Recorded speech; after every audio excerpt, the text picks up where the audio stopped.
It's time for us to debut a brand new segment. It's called Nick's Playoff Player Pyramid. We also call it the Triple P for short around the office. It is a triangular-based segment, just like Title Pie, but this one is a pyramid. This is who you trust the most. Yeah, but Title Pie is a circle. No, the slices. It's like Trivial Pursuit. No, this is a pyramid. Imagine it's three-dimensional. And again, this is not a ranking 1 through 21 because it's 21 guys as far as who the best are. It has to do with who you trust the most or if you're up against them who you would most fear. Guys who missed the cut, by the way.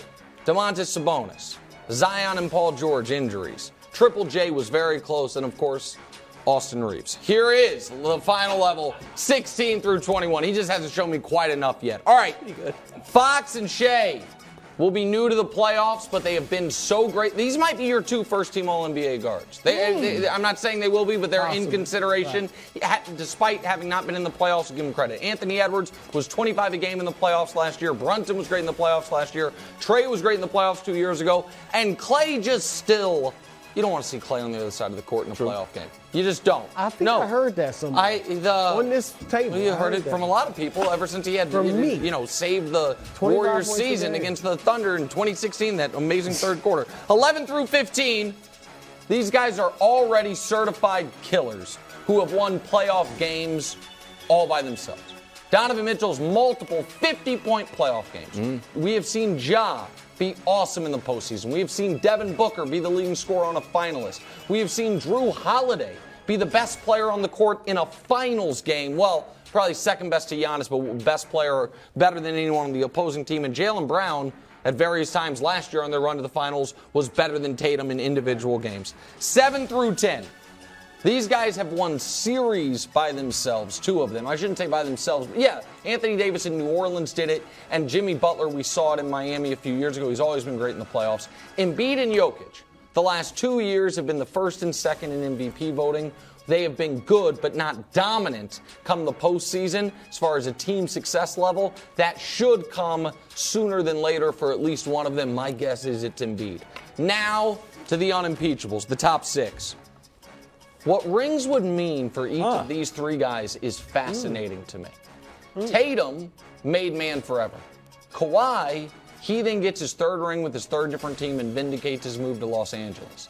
For LeBron, it would almost unfairly rewrite the expectations for the super aging player and what we think guys can do late into their career. Also, these three guys, their ability to this day, even as Kawhi and LeBron age, in a playoff game to take over on the offensive end and then still on an individual possession basis lock down on the defensive end. All three of them can do it. They are, in my opinion, the three of the best true wings in the league, behind only, of course, one of the guys on this level, which is Kevin Durant and Steph Curry.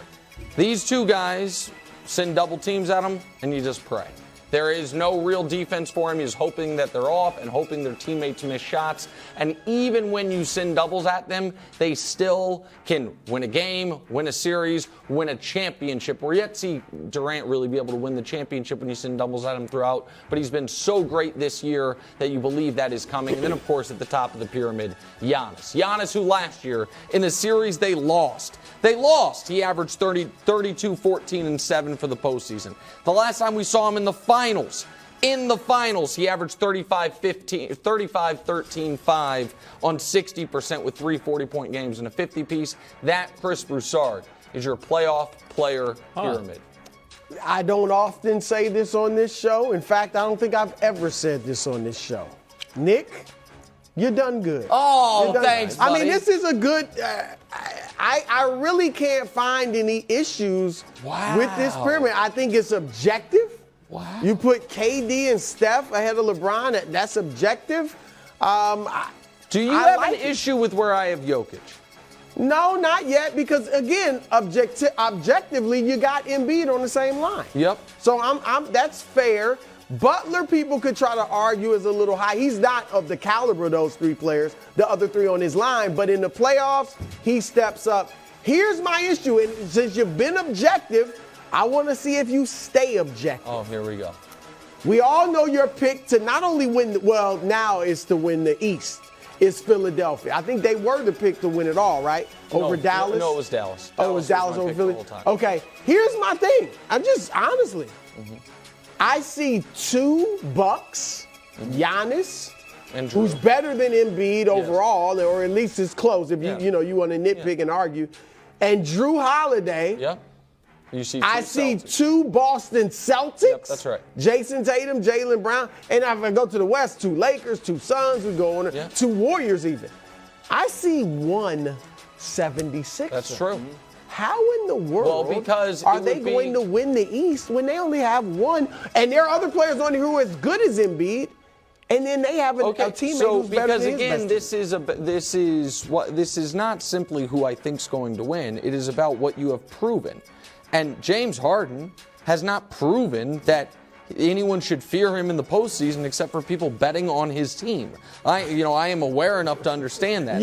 I also think one of the things the Sixers do have going for them is I think their overall depth is outstanding. I think Maxi's a great 3rd option. I think Tobias Harris is a good 4th option. Last night, playoff PJ Tucker showed up hitting those corner threes. But for the Sixers, do they need Embiid to play far better than that level on the pyramid for them to make the finals? Absolutely. But up to this point in his career, he has not been to a conference finals. So I can't put him ahead of any of those guys, even though this year he has obviously been better than LeBron, Kawhi, Durant, and Steph with their injuries. Like, there's no argument there. So that's why Harden's got to prove it. What's up, He's a 3 on the Sixers. Harden. You laughed at me because I'm a 6. He's a 3. No, that's not true at all. But go ahead. Well, I'm going to let the audience in behind the curtain a little bit. Yesterday, during the show, almost maybe I was speaking, I saw Nick checking his phone. So when we got to the break, I said, "Hey, Nick, what are you doing? Is there some sort of family emergency?" He said, "No, just checking if Player of the Month came out because Anthony Davis should win it." And I said, again, no one cares about that.